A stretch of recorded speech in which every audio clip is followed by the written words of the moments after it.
Welcome to the Tales of a Fifth Grade Zombie Slayer podcast. I'm Carl Smith.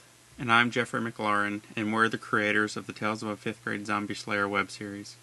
We decided to make this podcast, especially this episode, so we could give you a little insight into who we are as filmmakers and how we got to this point. Yeah. When did you get into wanting to make movies? When did you look at a film and wonder about more than just what you were seeing on the screen? Well, I've always liked movies since my childhood. I think I really started to look into filmmaking probably around the age of 12 or 13. What was the first film that you saw that really got you interested in making movies, or what did you look at and it sparked your interest in filmmaking as a career or as a something that you just wanted to try out? Was there a particular film or? No, not really. I just liked movies a lot. I didn't get to see a lot of movies as a kid growing up, and so I liked, anytime I was able to go to the movies, I always liked what I saw a lot. But then when I got to be about 12 or 13, I always thought how I would like to make movies. And my first thought was, oh, I would love to be a stuntman. I don't even know what triggered me into wanting to be a stuntman. I saw stunts in movies and just thought that would be the thing to do. I would set up stunts and jump off of trees and buildings, and then I would get my friends to get on their bikes and we'd crash and do all kinds of silly kid stuff. Yeah. Then I thought, oh, I wanted to do acting. I did this play in church and Sunday school, and I hated it. Absolutely hated it. I didn't like to be in front of people, and I only had one line. It was terrible. The experience was just frightening, so I knew I never wanted to be an actor after that. See, it's funny because I think that 12 or 13 was probably the age that I looked at film differently. I think as a kid you don't think outside of the box of what you're watching on screen. Because I remember as a kid, I've always been into horror. My mom took me to see Friday the 13th in the theater. It was Jason Takes Manhattan, so I was about 4 years old. For whatever reason, they decided it was a good idea to take me to see that movie. And then I remember watching movies with my cousin Jimmy. We watched Pet Sematary and The Exorcist, and we would always stay up and watch Tales from the Crypt. And back then, a lot of younger people won't remember this, but some of the people older than me will remember it. But the TV used to go off, and nothing would come on after Tales from the Crypt. And so we would watch it, and for the rest of the night, be horrified at what we saw. But I think about 12 or 13 is whenever I really started paying attention to behind-the-scenes videos that were coming out on DVD. And I know whenever you were 12 or 13, that didn't exist. Yeah, but they never had anything like that back then. But yeah, luckily I was in the age whenever DVDs were coming out, and I was able to watch a making-of featurette, and I was able to see behind the scenes into the camera work and into the sound, and I wasn't left wondering as much as you were. I read books like Star Wars. When Star Wars came out, they did I don't remember the name of the book now, but it was like a making of Star Wars book. Oh my gosh, I read that book. Like, I couldn't put it down because it was so much like a diary of Star Wars. And so that was really interesting to me. I think I've always liked horror too, and one of the first movies I'd say probably that I ever saw as a kid was Jaws. My parents took me to see Jaws when that came out at the drive-in theater. And I wasn't like terrified of it. I mean, it was kind of freaky. It didn't scare me and not want to go into the ocean or anything. My brother, he didn't even want to get in the swimming pool anymore. He was like, didn't want anything to do with the ocean or the swimming pool. And then I think another one that really excited me, which was a re-release, but they re-released Creature of the Black Lagoon in 3D, and another movie called It Came from Outer Space. It was a double feature matinee. That one was like, that really interested me. I think that's when I really got into horror. I think Jaws was my first, and then it became the old classics. And then I just started watching anything and everything. Whatever I could. Like, again, it goes back to what you were just saying.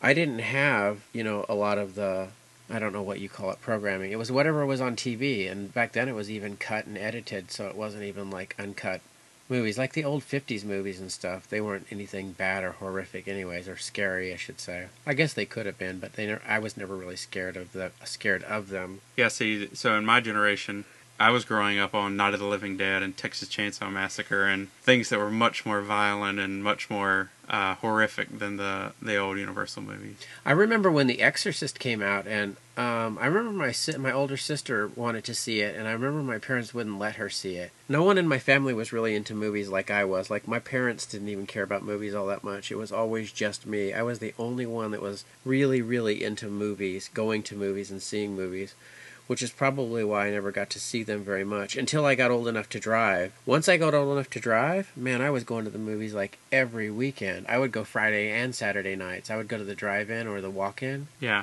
I would usually go to the drive-in on Friday nights, and then go to the walk-in on Saturday nights, and I would go theater hop. I would go see. I would start like in the afternoon at 4, and then start jumping from one theater to another. Back then, movies played, a long time. Not like today's movies where they only go for a month or 6 weeks or whatever. So I could see things like Evil Dead or The Road Warrior week after week after week. I mean, I really watched those films a lot because they played in the theater for a long time. When did you decide that you didn't want to be a stuntman or an actor and be in front of the camera? What was the catalyst, or what caused you to decide that you wanted to be behind the camera? In high school, I thought I wanted to be a writer. Well, I didn't think that. I really, really wanted to be a writer then. I used to write, I used to go to the movies a lot in high school, like I said, when I started driving. So I would start writing movie reviews in my English class as extra credit reports. And my teacher, he had been an actor and had worked with Ronald Reagan and stuff. And so he always encouraged me to continue to write. So then I would start writing short stories, like short films, like little scripts, actually. Even back in high school, I would just format my writing into scripts because that's what I thought I was going to do. And I would just write scripts for horror movies, any kind of movie, any whatever I wanted. I would just add my friends into them and make them part of the characters. It's funny that you immediately, whenever you wrote, went into script format, because in high school I also wrote a lot, all the way through college, but I never wrote anything in script format. I didn't even know what script format was. I'm from the East Coast, and you're pretty close to Hollywood, so movies and movie making has always been something that's feasible in your life. But I'm from North Carolina, and movie making wasn't in my backyard, so I didn't grow up thinking I could ever make a movie. Like, nobody I knew made a movie. I'd never seen a movie made, and as far as I was concerned, that all movies were made in Hollywood, and no movies ever came from where I was. So making movies as a profession never even came across my mind. It was just something that other people did. So whenever I wrote, I always wrote as a novel format. Whether I wrote horror, or whether I wrote sci-fi, or anything that I wrote, I would also stick my friends into the story, or likenesses of my friends or whatever into the story, but it was always a novel format. And it wasn't until I got into college they offered a filmmaking degree, and I was going for a bachelor's degree in English, so I decided, in order to avoid taking a lot of electives that I didn't care about, I would just get a double bachelor's degree, one in English, one in film. And that's where I learned a lot of film writing techniques and how scripts are supposed to be formatted and things like that. Yeah, I learned all that later, like formatting of scripts. Like, I just bought books and stuff. That was into my 20s, and I just started learning then. Like, I had only, like I said, I wrote little type scripts, and I would write it in script format, but I really didn't know what the format was. And it also, I was just thinking when you were talking about that, I didn't have access to like a video camera or anything, so I really didn't know how films were made. I had an idea, like I had enough of an idea to write it out that way, but I had never had any access to any kind of cameras or anything like that. So I didn't get my hands on cameras until way later into my 20s, before I ever even touched a camera and even thought about doing any kind of filmmaking or anything then. Yeah, and I was the same way. I mean, even though I came 2 decades after you, and my generation was afforded the luxury of filming onto VHS over film, I'm kind of in the same boat. We didn't have a camera in my family that I could just run out and shoot things on. Like, I think of people like J.J. Abrams and other directors like him that talk about how they had their own 16mm cameras, a 12-year-old or a 14-year-old or whatever, and they ran around and made all these fun movies, but I never had that until I was old enough to buy it for myself. Yeah, my parents didn't have the money for that, and I never had that. My parents had an old camera, but we weren't even allowed to touch that thing, and that was an actual film camera. Yeah, that was like forbidden. You couldn't even touch that thing. Yeah, I think my dad had one that shot. It was one of the ones that shot the full-size VHS, and we weren't allowed to touch it either, just because I'm sure it was more money than he wanted broken. That was like a luxury item for our parents, and they certainly couldn't afford to give it. Well, mine couldn't afford to give it to me as a kid, so like I just never had anything like that or access to anything like that. Like, even in high school, they didn't even have video production classes or anything that I recall. Yeah. I remember in middle school they had like the news that you watched in the morning during like whatever the early period was. But I never even took any classes like that. I didn't take anything like that until college. Yeah, we didn't have film production in my school. I mean, I think once I was in maybe my senior year of high school, I got my own camera and we would film various things, but none of my friends were interested in making films. So I would try to get them to do things, but whenever all of your friends are more interested in doing other things, it's really hard to get a group of people together to make a movie. So it wasn't really until I got into college and I met other people that were interested in film to where I could start actually shooting short films. Or most of my friends were into skateboarding, so 90% of my high school years with a camera were filming people skateboarding. Yeah, it's funny because even growing up, none of my friends, like when I was like laying out little stunts and stuff and I tried to get my friends involved, like for bikes, they just wanted to ride bikes. I think even back early then is like I was more like directing them in what I wanted, because not all the time would I ever get on the bike. Sometimes I would have them on the bike doing the stunts because I wanted to see it played out. Yeah. No, none of my friends cared about that. They just weren't into it. They didn't care about anything like that. Hardly any of my friends ever even went to the movies back then. I just didn't know very many people that were into movies like I was. Yeah, and then after I graduated college in 2008, that's whenever I moved to California. I was actually going to live in LA, and one thing led to another, and none of that worked out, and I ended up moving down to San Diego, which is farther away from where people think film is made, but it turned out to be the best move I could have made because I got a job working with the Red camera. Went all over the world doing Red tech jobs, which was a really great experience. And then I met Carl in 2008, and then we started working together on various scripts. I think we wrote, was it 2 or 3 scripts before we stumbled onto 5th Grade Zombie Slayer? Yeah, we wrote, I know we wrote 2 for sure, and I think we had started a 3rd one. Yeah, because the first one we wrote all the way out, and what we assumed the budget would be was at least a couple $1,000s more than we had allotted to shoot anything. It was just beyond our cost. We couldn't afford it. I think that was the same thing with all 3 of the first 2 scripts we finished, and the 3rd script. We didn't even get 20 pages into the 3rd script, and we were already over budget. So I think that's why we stopped the 3rd one. Yeah, and neither one of the original 3 films had anything to do with horror. Whenever we first started writing, it's actually kind of ironic now, because when we first started writing, our 2 rules were we're not making horror and we're definitely not making zombies. Yeah. And that's where we are now, is we both love horror and we both love zombies, but we didn't want to necessarily go in that direction. We wanted to make more dramatic films. But then after going over budget so many times, we reassessed what we really wanted to do and decided that we could go with horror because horror is fun and we could make something fun out of it. So after we racked our brains, we came up with Tales of a 5th Grade Zombie Slayer based on things that we enjoy from horror films, specifically zombie films that we enjoy, like the Dawn of the Dead, or, although it's not a zombie film, the 28 Days Later. Like, we always enjoy the kids in the horror films, specifically as zombies, but they're never given too much time, especially kids that survive in horror. Now it's weird, we're making the series, and then you have Carl from The Walking Dead, and if you read the comic, he's much more in line with what we're trying to do. On the show, he's a little watered down, but I have a feeling they're going to start pulling him towards the comic. But prior to The Walking Dead, you never saw what we're trying to do in a horror zombie film with kids. When we started, Walking Dead wasn't even out yet. When we even started writing this, the comic was, but not the TV show. And I had never even read the comic. I knew of the comic, but I had never even picked up an issue of it. I didn't even realize there was kids in it. I just thought it was, another comic book on zombies. I mean, the Walking Dead series started, and then I saw, there was a couple kids in there. There was Carl and then that other girl. Sophia, yeah. They were survivors. And there was even that little girl in the very first episode with the teddy bear. I mean, that was a little kid zombie. And although that really bugs me, because zombies don't pick up teddy bears. Yeah, well, that's true. Zombies don't have a thought. They don't have a thought process. Or at least ours don't. If you're a fan of zombies with cognitive thought, maybe you won't like our series so much. You should still give it a view, but our zombies don't have the ability to think out things. Yeah, that's not even possible.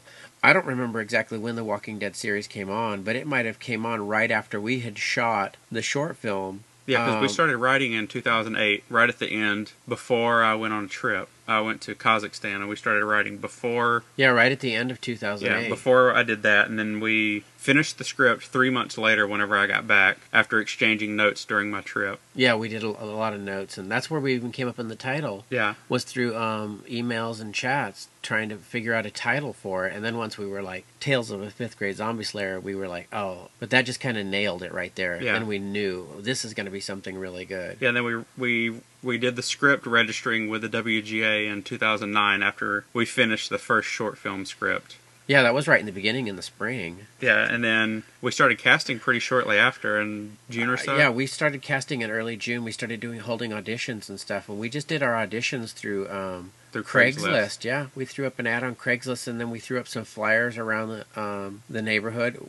We held auditions at this little coffee shop. They let us use this back room, and we put up some flyers there and around in that little strip mall, and we had a pretty good turnout. When we put the casting on Craigslist, I was surprised because I had no idea how many people, and we were casting for only kids. We had no adult roles in. Yeah. It was kids only. So yeah, which is really strange because like we didn't have any adult roles, not adult speaking roles, like no adult roles. Every role we had was for a kid. Later on, I think we did add the adult role for the news reporter, so we could have that little clip. But oh yeah, we did auditions for the news reporter. Remember? Yeah, but everything we originally planned for was only kids. And we auditioned for 2 days. Yeah. We auditioned on a Saturday and a Sunday. And we spent all day. The kids came. There was a lot of kids. I don't even remember.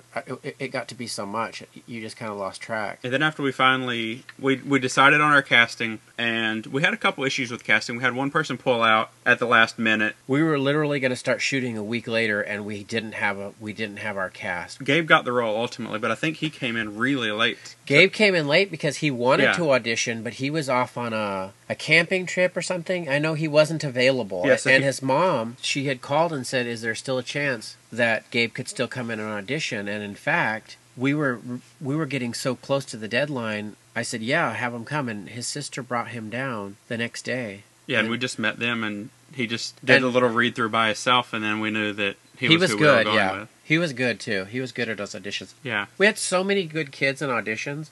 It was so tough to pick, like when you really had to start dwindling it down to the 5 characters. It's kids. You're dealing with kids. You don't want to tell them no. You want to tell them all yes, but there's just no way. And then, but it's even worse because it's bad enough to tell a kid no, but it's really tough to tell a good kid no. We had so many kids that came in that were actually talented and that actually had stuff that they could have shown on screen, but we just didn't have enough roles. Yeah, we didn't. And for the kids that weren't cast as the roles, the speaking roles, we gave them first dibs at zombie roles, and a lot of them came back just to be a zombie. Yeah. Well, our intentions when we first started this were we were going to make this short film, probably 10 to 15 minutes, and we were going to enter it into film festivals. That's the version we would have entered into film festivals, and then we wanted an extended cut, a 30-minute cut that we would have had later, and... Yeah, and we lost a day. Yeah, we lost a day and a half, actually. Yeah. There was some complications that came up with one of the actors, and... So we lost Sunday completely, and then we lost a half a day Thursday. But then after cutting an entire day and a half worth of shooting, we only ended up with about 12 minutes. Yeah, by the time... There was a lot of pages and lines that we just had to crop off. What we ended up having to cut was most of the story, most of the dialogue and stuff like that, so we lost a lot of minutes. It still turned out really well. When it was all done, I mean, we all wanted the 30-minute cut. Yeah, and then after everything was edited, we had our premiere down at the La Jolla Cove Suites, which is owned by one of the actor, Marco. His mom owns them, and she was nice enough to let us have our short film premiere there on the rooftop. It was a good turnout. There was a lot of people came to that, and everybody really liked it. None of the only ones that had ever seen it was us. Yeah, and so it was fresh for everybody else there. Yeah. And then after we did the screening for the cast and crew, we had moderate success getting into the festivals, but we've always gone to festivals, but we've never looked at it from the vantage point of a filmmaker. But in going as a filmmaker, we ran across the problem where 90% of the people watching the films were filmmakers, and at least 20 to 30, maybe even as high as 50% of the filmmakers would get up and leave the auditorium after their film screened. Yeah, because it would be the filmmakers and the actors and their friends that would come to these festivals once their film screened, then 30 people get up and leave. Yeah, so after we finished the festival circuit, we were talking about, well, do we submit to more festivals because we didn't really get the outcome that we were looking for. Yeah, it was really kind of discouraging, actually. Yeah, I don't remember how, but somehow it came up, like, about the internet. Somebody said something about the internet, and then we started thinking, like, why did we ever go through a film festival? Why didn't we just take this to the internet to begin with? I think that was Gil that said that. Yeah, Gil, maybe. Yeah, I think we were talking to him about it. I mean, there's so many... We're not looking for a handout, but there's so many careers that get built off of the internet now. It's so easy to put up something on the internet and have a million people watch it. And that's what we thought. Like, why are we showing our film to people that... An audience of 200 when you could put it on the internet and there's a worldwide audience. How many people like zombies? How many people go online to look for zombies? I mean, if you have millions and millions of people and you only get a small percentage of that people, there's your audience right there. Yeah, so we decided that we were going to just throw the short film up online and see what happened. But then we started talking and we were like, well, what we filmed was interesting. Is there anything else that we could add to this? Because we wanted to make a feature film and we had all of these ideas of what to put in a feature film. But anytime you write a feature film, there's so many things that get thrown out because it just won't fit. So instead of throwing the things out that didn't fit, we discussed them to see if, well, maybe we could just turn this into a series, and the things that we were going to have to throw out, well, now we can just put them in anyway because it's a series. So we decided to get together and write more scripts, and I think we wrote 12 scripts or 10 scripts. Yeah, there was about 10 or 12, I don't remember exactly now, but we sat down and just started hammering out. Well, even while we were waiting for the film festival circuit, we kind of spun off and decided to make a comic book out of the original short film. That kind of took some of our time because we got an artist who agreed to do the comic. Well, he had actually did the poster work, and then we started talking to him about doing the comic, and he was all for it because he had always wanted to work on a comic book. So we were kind of spun off in that direction while we were killing time waiting for the film festival circuit to run its course. Then, like we said earlier, we decided to go to the internet, and then we had our comic. The comic was in its works, and that's when we started writing scripts. And then we wrote about 10 to 12 scripts. And then, as with everything, we had to get right back into casting. Yeah, we had to, because I was like, you know what would be really cool is if we did separate stories. We had the web series, or the original short film. It had already been a year, probably. Yeah. So we couldn't really, like, pick up that storyline. So then I was like, well, why don't we make separate stories so we can do a standalone episode here and then a standalone episode here. They would be in different parts of the world. But as grand of an idea that was, then when it came down to casting, then we had to start casting different kids for every single episode. And every episode had, well, at least anywhere from 2 to, what would you say, 5 characters? Yeah, I think our biggest had 5 plus zombies. Yeah, then you had to add the zombies in there, too. Yeah, and then the smallest was 1 with zombies. Yeah. Yeah, and then we wrote those scripts. And once we finished those, casted those, and shot those, they're in the editing process. They're almost finished editing now. And we're trying to launch at the end of the summer. We were going to try to launch a little earlier, around July, but it's taking a little longer because we're trying to make sure that we have a completely original score. We were just going to do the same music in every episode, but now we decided to make every episode have its own score. Once we get everything done and we launch later this summer, you can check it out on YouTube or Facebook.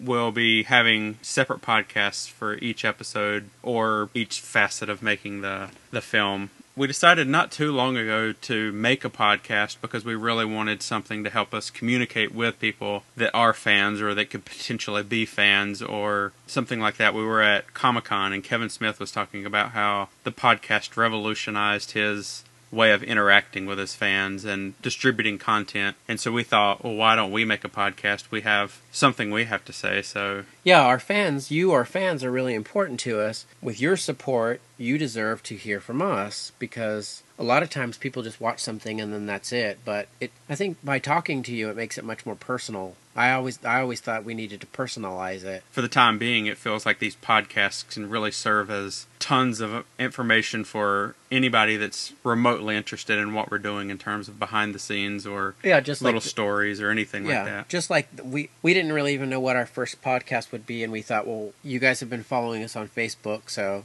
some of you have been following us for quite a while as we're like advertising more. Yeah, we got advertising and just viral growth. Yeah, as we're growing, more of you are jumping on board. But we've had some of you following us since, gosh, for a couple of years, and we keep telling you it's coming soon. We got the comic, we got all this stuff, and then we've had, you know, one hurdle after another. Many of you may not know this, but a lot of this was self-financed, so it's come out of our own pocket, and we haven't done Kickstarters, we haven't done any kind of financing from investors. Yeah, everything's come straight out of pocket. So, and another thing people don't realize is, other than Yoni's been an excellent asset to the Yoni is film. our makeup artist. But other than Yoni, after the short film, we had a pretty sizable crew on the short film. But after the short film, it's been Carl and I doing everything on the film, whether it's setting up the food or being the PAs or doing the sound or doing the lights or doing the camera. Yeah, everything has been the two of us. There's not been anybody else at all. When we did the short film, we had us, and then we had probably about a crew of 20 maybe, and then 5 makeup artists. Yeah.